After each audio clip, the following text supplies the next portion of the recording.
gonna do an unboxing of the Behringer SX4882. It weighs supposedly about like 90 pounds or something like that. And I've been watching it for a while now, and the price came down on it a bit, so I scooped it up and I figured I'd do a video of it. So let me bust it open.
Cable.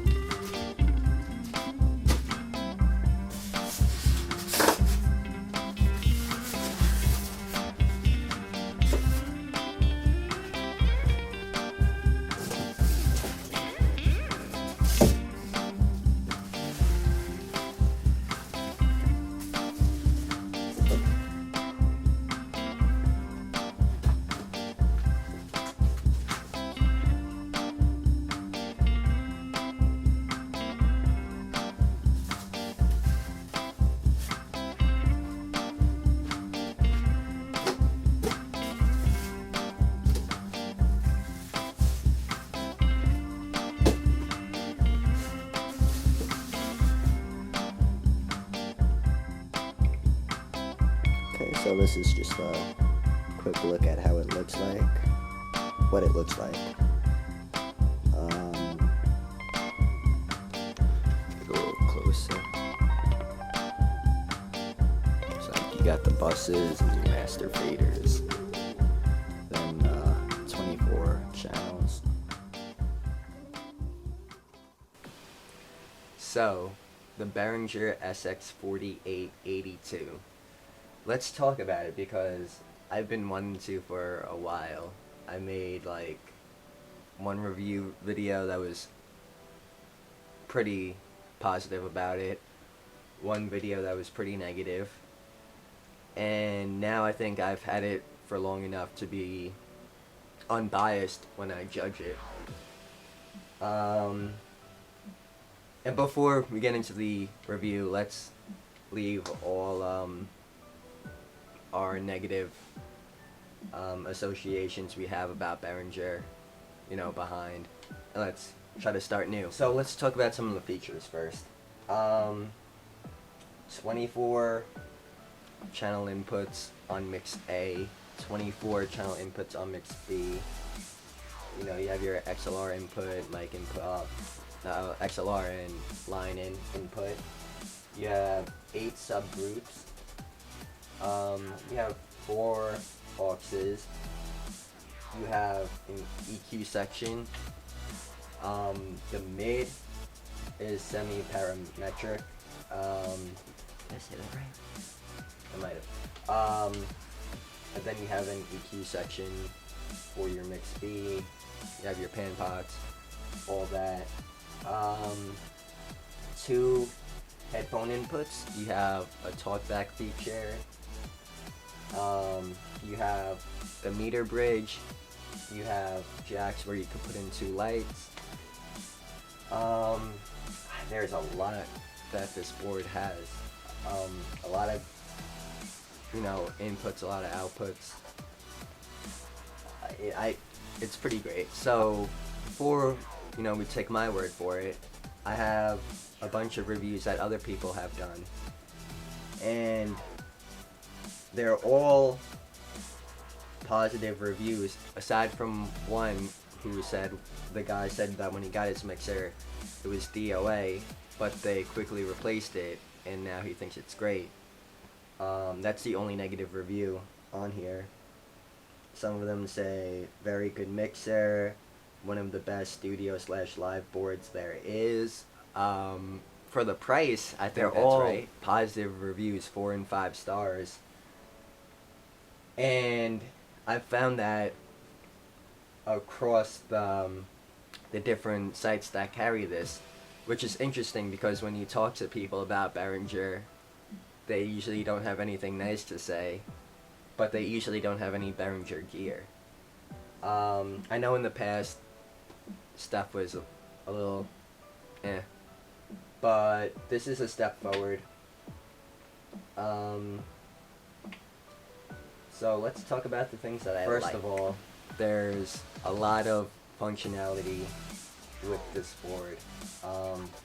By functionality, I mean options. I don't know if functionality is interchangeable with options, but there's a lot of options you have when using this board. For example, you know, aside from just doing your standard studio mix or live mix, I was doing party, and I would have the audio tracks from the songs go into a few of the channels. They had a projector set up with the movie playing, so I was able to, take the output of that, run it into here. And it was a Halloween party, so there were spooky sound effects that were going on and off. So I was able to control all of that through here, and it was really great. I was never like, oh man, if only I had, an extra channel or something like that. It's great. I usually send the 2-track output of my record player into here, and I can just have to turn it on and listen to it. I mean, there's a lot of great features that this board has, and for the price, that's what makes it so great, because I only paid $600 for this brand new on Amazon. I had been watching it for 2 years. Around Christmas time, this was when the board was it was going for $1,500. I think it still might, but I just checked it before. Right now on Amazon, it's going for $1,000. So maybe if you're into it, pick it up. But I had been noticing the first year when I was checking it out that right after Christmas time, the price of it dropped significantly down to $900 or so, and I was tempted to pick it up, but I had other things going on. I wasn't really available to be in my home studio, so I let it go by, and I was like, you know what, I'm sure that price will come around again. And next year I was like, let me start watching it, and I was watching it like day and night, and it dropped down to the $900 price range, and I was like, oh man, let me get all my financials in order, so I can make this purchase. And it kept going down, I noticed, and I was like, well, I wonder how far down is this thing gonna go?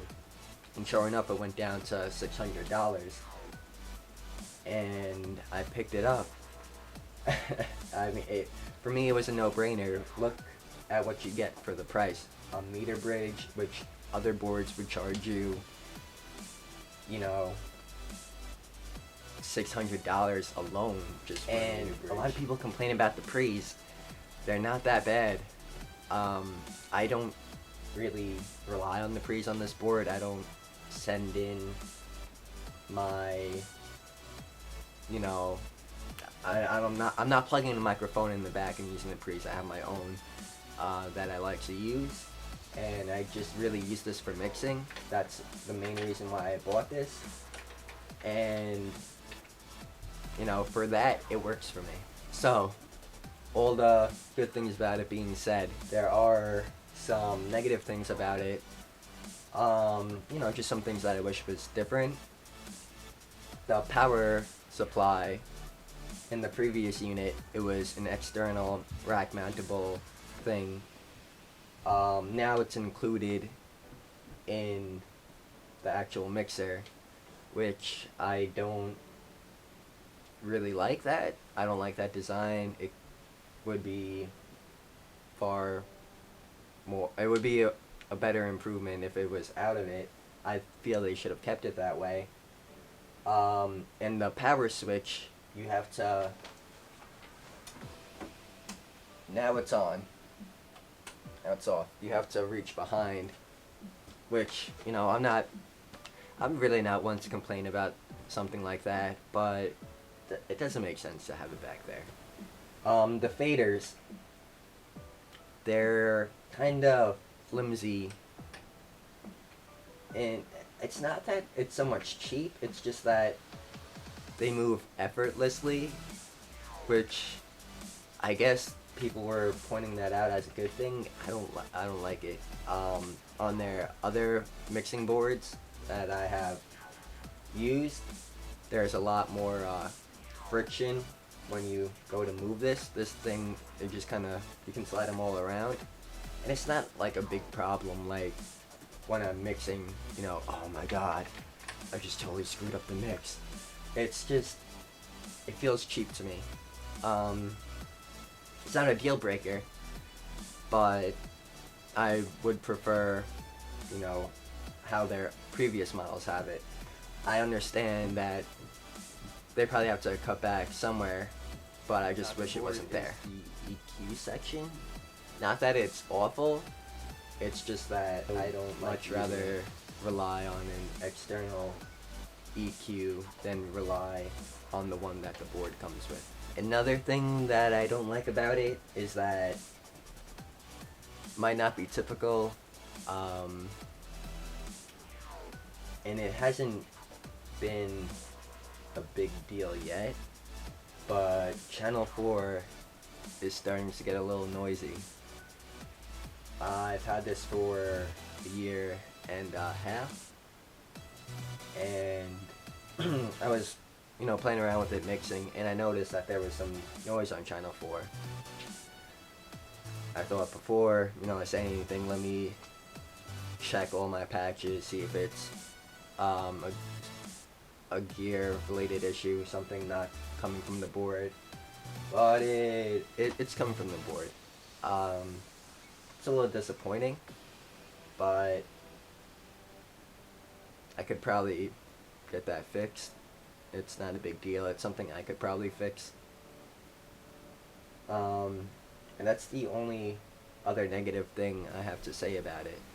So, to kind of wrap up everything, is the board good? Yes. Is there some negative things about it? Yeah, there's some negative things about it, but I don't feel that they outweigh what the board offers at the price that it's placed at. Do I recommend it? That depends. Do you have a good mic? Do you have a good preamp? There's a lot of things you should have before you need something like this, or before you decide to get something like this. I should have got a better mic. I should have got a better preamp before I went out and bought this. Because people walk in and they're like, oh my god, this is so cool, and they're really impressed by it. But I'd much rather than be impressed by the quality of work that I'm doing, rather than I have this big thing on a desk that I got from Sam's Club for $200. The desk was $200. I know a lot of people always ask about, where'd you get the desk? It was $200. Not everyone has the same results, but this was how I felt about it, and you know, for me it works. Maybe for you it won't. Maybe it will, but that's my experience, and I hope that I helped you guys out. As a quick side note, I'm using the Audio-Technica ATR 6500, is that what it's called? 6550, the Audio-Technica ATR 6550 mic. So if you like how it sounded, maybe check it out. I'll find out if I liked how it sounded, and I'll probably do a review on that. But I guess we'll, see after this video.